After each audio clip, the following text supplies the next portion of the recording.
Hey guys, I just wanted to make this quick video um, talking about the Blob brush tool.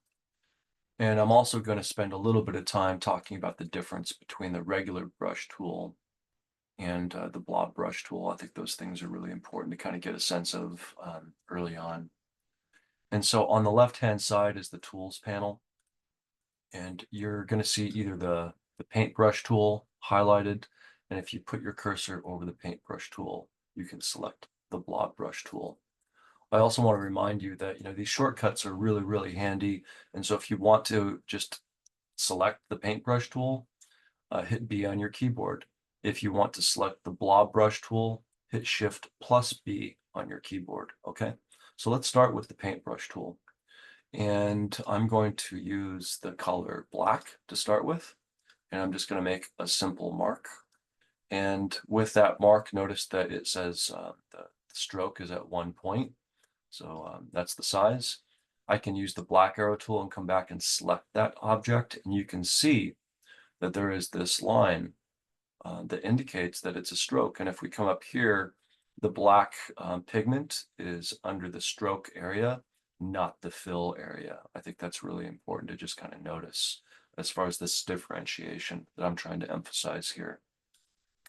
The regular brush tool does have these anchor points. So if I cruise over to the white arrow tool, I can double click on these anchor points and I can move them around. I can manage the handles and do some things. Okay, that's important to note. And I'm modifying the regular brush tool mark that has been made. Okay, so the next thing I want to do is I want to make another regular brush tool mark, and I'm going to do that with the color magenta. I'm also going to bump up the size to 2 points. So I'm going to hit B on my keyboard, and now I'm going to make another mark. Okay, and I want you guys to notice something. If I select the black arrow tool by hitting V, notice how these are two separate objects. Object A is the black mark that is 1 point stroke.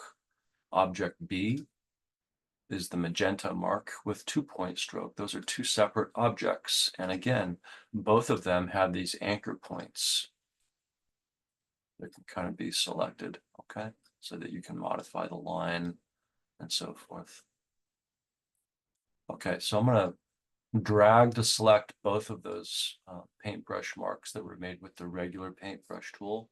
And now I'm gonna start using the blob brush tool. So I'm gonna hold down, select blob brush tool, or alternatively, I'm just going to hit Shift B on my keyboard. The first thing that you're going to notice, and I'm going to zoom in a little bit, is the blob brush tool. You can control the width of the mark. I don't know if you guys can hear me hitting it on my keyboard. You can control the width by hitting the brackets left and right on your keyboard, okay? So you can change things in that regard. The other thing about the blob brush tool is that when you make a mark, and I'm going to do this with cyan, when you make a mark, it is not a stroke, it is in fact a fill. So if you look up here, remember, if we go back to these brush marks and we select one, you can see it's actually a stroke. But with the blob brush tool, if I highlight this object, now it's a fill. And so that's a very important distinction when you're deciding what brush is best for your project. Do you want it to be a stroke or do you want it to be a fill? The other thing that I think is really cool about the blob brush tool is the way that it is cumulative, or the way you can continually add to these objects. So if I keep the same color, and then I hit Shift B to select the blob brush tool again, and then I'm going to change the size of the brush with the bracket. If I kind of do this and kind of cross over, and then I select that object with the black arrow tool, notice how not only is it a fill, but these objects have sort of combined with each other. And so that's one object, that's not two. Remember, when we did that over here, we can't combine those objects. Those are two different objects to be manipulated. But over here, because we kept the color the same and because of the nature of the fill, or excuse me, the blob brush tool, those fills and this object are one and the same. They've combined. It's cumulative. And we can actually do it a third time. I'm going to hit Shift B, and I'm going to change the size of the brush a little bit with the bracket. I'm going to run sort of the mark through this object. And again, I'm just going to show you, even with the mark that I just made, it combined with the previous two objects. So this is all just one conglomerated line work object now with the blob brush tool. Okay, so what happens if I switch colors? I'm gonna, with the black arrow tool, I'm gonna click away or deselect, and now I'm gonna choose another color. Let's go with orange. Okay, and I'm gonna hit Shift B, and I'm gonna change the size of my brush with the bracket tool. And now I'm gonna sort of try to do the same thing. Let's see if it works. Okay, if I click the cyan object, it is separate. If I click the orange object, it is separate. So because I switched colors, I can make a separate object with the blob brush tool, okay? That's pretty handy to know as well. Sometimes you also just kind of want to fill in an area with the blob brush tool. And so if let's say I want to fill in this space right here, I can just kind of do this and kind of just fill it in. Look at that. I love that aspect of the blob brush tool. Just kind of come in here and make some edits or changes, okay? All right. So the other thing I want to show you really quickly is that the blob brush tool has some parameters that you can play with. So if you double click on the blob brush tool on the left-hand side, this dialog box will pop up, and you can play with the fidelity, for example. Okay, so I just made the fidelity a little bit more smooth. Make my brush a little bit smaller so that we can see the difference. Actually, let me back up for a second. To add some clarity to this tutorial, I want to make separate lines also with some new colors. This time I'm going to choose a green. Okay, Shift B for the blob brush tool. Okay, so that's one line or mark with the blob brush tool with the fidelity turned all the way up to smooth right here. Okay, let's see if we can make another difference or another mark with a different color. So blob brush tool. I'm going to move it back down to accurate and hit OK. And it's not going to work with that color selected. Let's go back to maybe this kind of purple.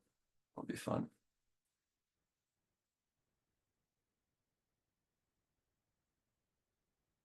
Okay, so it's a little bit kind of more choppy. It's a little bit hard to tell, but you can change the smoothness there. I would experiment on your own machine just to kind of get some clarity with that, okay? Let's bring back some of these options that we can kind of play around with. Another important thing is this option that says keep selected, okay? So I'm going to hit OK and watch what happens in this circumstance. I'm going to use this dark green. I'm going to make an object, and notice how it stays selected even after I sort of release with my mouse. Previously, that was not happening. And I can kind of go back and I can add again. And so that's a little bit different, you know, where you can keep the object selected after you release the object with your mouse, okay? Or making the mark with your mouse. I'm going to make one other kind of change here. What if I only want to merge with something that is selected? Okay, so let's back up here. Make sure, yes, it's still selected. I'm going to make another mark. It's going to stay selected. Now I'm going to kind of add to that. And the reason why I can do that is because both this object was still selected while I was trying to add to that object here. And so I can continue to sort of do that, to sort of combine these guys, right? Okay, but as soon as I deselect from that object, and I'm not going to change the color. If I make another mark, it's in this circumstance, it is not going to combine, okay, with the previous object, even if it's the same fill color. Okay, so that's really powerful. A lot of these selections down here are really, if you have a tablet, these can be used to change some of your brush options if you're using a tablet. I'm using Adobe Illustrator with a mouse, and so if I were to try to do this in this circumstance right now, you're not going to see the changes on the screen or the variations on the screen. And so, but if you do have a tablet, I would encourage you to explore some of these brush options where you can change the roundness, the angle, the size, etc. And so just because I'm going to kind of change these things back to the settings where they were for my future project, I'm going to unselect, keep selected, unselect, merge only with selection. And I'm going to change the fidelity to something a little bit kind of not so smooth, but somewhere in the middle. That's where I want it. I'm going to hit OK. And now I'm back to square one. Okay, thanks guys. I hope that helped with the blob brush tool clarity. Have a good day.